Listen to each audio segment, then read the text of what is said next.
Hello students, তোমরা যারা অঙ্গনওয়াড়ি কর্মী সহায়িকা পরীক্ষার জন্য প্রিপারেশন নিচ্ছ এবং বিভিন্ন যেমন ফ্রেশ রিক্রুটমেন্ট হয় অঙ্গনওয়াড়ি কর্মী এবং সহায়িকা উভয় পদে, তেমনি সহায়িকা পদ থেকে যে কর্মী পদে পদোন্নতির জন্য কিন্তু পরীক্ষা হয়, যেটাকে বলা হয় অঙ্গনওয়াড়ির প্রমোশন এক্সাম।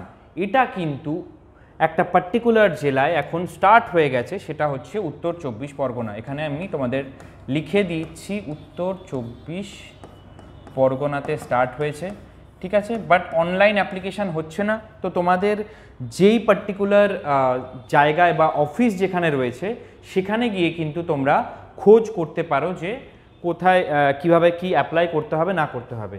এবার বেসিক ডিটেলসগুলো তোমাদের যা থাকে সেগুলো একটু বলে দিই। এটা জাস্ট একটা স্যাম্পেল নিয়েছি আমি তোমাদেরকে বোঝানোর জন্য যে মোটামুটি কীরকম কী ক্রাইটেরিয়া থাকে।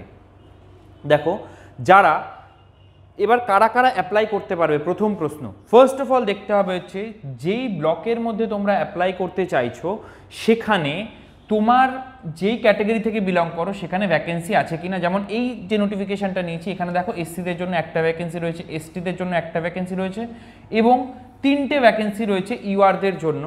ওবিসি ক্যাটাগরির জন্য আলাদা করে কোনো ভ্যাকেন্সি নেই। এই পার্টিকুলার নোটিফিকেশানের কথা আমি শুধুমাত্র বলছি, ঠিক আছে। নেক্সট দেখো ক্রাইটেরিয়া বেঁধে দিয়েছে কি, 25/1/2006 তারিখের আগে অঙ্গনওয়াড়ি সহায়িকা পদে যারা নিযুক্ত হয়েছেন তখন অষ্টম শ্রেণী ছিল, তাহলে ন্যূনতম তার শিক্ষাগত যোগ্যতা অষ্টম পাস হলেই সে কিন্তু পরীক্ষায় বসতে পারবে, প্রমোশনের পরীক্ষায়। নেক্সট, যে সকল অঙ্গনওয়াড়ি সহায়িকা 25/1/2006 তারিখ থেকে 20/12/2013 এই তারিখের মধ্যে অঙ্গনওয়াড়ি সহায়িকা পদে নিযুক্তি পেয়েছেন তাদের ক্ষেত্রে ন্যূনতম শিক্ষাগত যোগ্যতাও কিন্তু অষ্টম শ্রেণী পাশই রাখা হয়েছে। যারা 2013 থেকে শুরু করে 2023 পর্যন্ত অঙ্গনওয়াড়ি সহায়িকা পদে নিযুক্তিপত্র পেয়েছেন তাদের ক্ষেত্রে ন্যূনতম শিক্ষাগত যোগ্যতা কিন্তু মাধ্যমিক বা সমতুল্য, মাধ্যমিক পাস না হলে তুমি অ্যাপ্লাই করতে পারবে না এই প্রমোশন এক্সামের ক্ষেত্রে। এবং যে সকল অঙ্গনওয়াড়ি সহায়িকা পদে 17/10/2023 তারিখ থেকে এবং ওই তারিখের পরে অঙ্গনওয়াড়ি সহায়িকা পদে, যদিও এটার ক্ষেত্রে অ্যাপ্লিকেবল নয়, তার কারণটা হচ্ছে এখন সালটা হচ্ছে 2024 এবং তোমাকে মিনিমাম 5 বছর নিরবিচ্ছিন্নভাবে অঙ্গনওয়াড়ি সহায়িকা হিসেবে কাজ করার অভিজ্ঞতা থাকতে হবে। তো রিসেন্টলি যারা অলরেডি সহায়িকা পদে পেয়েছো তারা কিন্তু এখানে অ্যাপ্লাই করতে পারবে না, মিনিমাম 5 বছরের এক্সপিরিয়েন্স থাকতে লাগবে সহায়িকা হিসেবে, ওকে। তারপরে তার যে অ্যাপ্লাই করবে তার বয়স মিনিমাম 60 ইয়ার্সের কম হতে হবে এবং যেই অঞ্চলের মধ্যে পড়বে সেই অঞ্চলেই কিন্তু অ্যাপ্লাই করতে পারবে।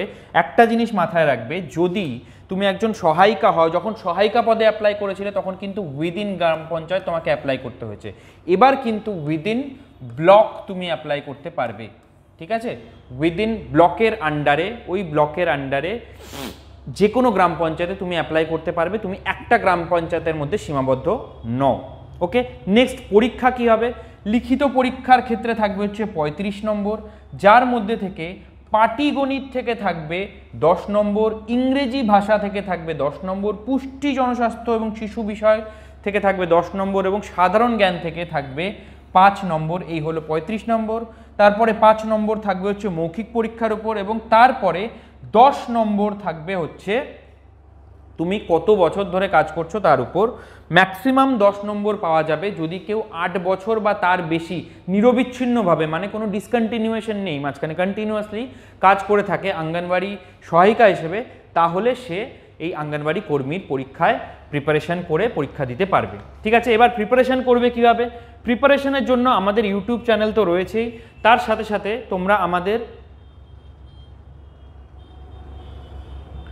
নোটসটা নিতে পারো। অঙ্গনওয়াড়ি কর্মী সহায়িকার জন্য স্টাডি মেটেরিয়ালের মহা কম্বো প্যাক, যা যা পরীক্ষার জন্য লাগে সব কিছু এখানে কম্পাইল করে দেওয়া আছে। সেটা তুমি পুষ্টি জনস্বাস্থ্য বলো, অঙ্ক বলো, জিকে বলো, ইংলিশ বলো, সব এখানে কম্পাইল করে এক জায়গায় রাখা হয়েছে। মাত্র দাম রাখা হয়েছে 194 টাকা। যদি প্রায় দেখো, একজন অঙ্গনওয়াড়ি হেল্পারের তুলনায় একজন অঙ্গনওয়াড়ি ওয়ার্কার কিন্তু একটা পার্টিকুলার সেন্টার অলমোস্ট নিজে থেকে চালায়, তো সেই জায়গা থেকে দাঁড়িয়ে সেই জায়গায় প্রমোশন এবং প্রায় ভাতার পরিমাণও 2-2,500 টাকা বেড়ে যায়, প্রত্যেক মাসিক ভাতার পরিমাণ 2,000-2,500 টাকা বেড়ে যাবে। সেই জায়গা থেকে দাঁড়িয়ে যদি ভাবো যে 194 টাকা তোমাদেরকে খরচা করতে হবে, এটা কিন্তু বিশাল কোনো খরচা নয়। এইটার রেসপেক্টে যে এরপরে যদি তুমি প্রমোশন পাও তাহলে কিন্তু তোমার মাসিক ভাতা প্রায় 2000 টাকার কাছাকাছি বেড়ে যাবে। এই মহাকম্বো প্যাকের মধ্যে তোমাদের যা যা প্রয়োজন সব কিছু কম্বাইন করে এক জায়গায় রাখা হয়েছে। এটা তোমরা পারচেস করতে পারো। এটা পারচেস করলে কিন্তু তোমাদের পরীক্ষায় যথেষ্ট হেল্প হবে এবং এর জন্য বিশাল কিছু এই অ্যাপও তোমাদেরকে ডাউনলোড করতে হবে না। যদি কিছু কনফিউশন থাকে এই নাম্বারে কল করে নেবে 9088890010, এই নাম্বারে কল করে কিন্তু তোমরা এই কোর্সটা পারচেস করতে পারো, যেখান থেকে কিন্তু তোমাদের অঙ্গনওয়াড়ি কর্মী সহায়িকার প্রমোশন এক্সাম বলো, ফ্রেশ এক্সাম বলো, টোটাল প্রিপারেশন হয়ে যাবে। ঠিক আছে, আজকের ভিডিওটা আমরা এই পর্যন্তই রাখছি। দেখা হবে তোমাদের সাথে নেক্সট ভিডিওতে।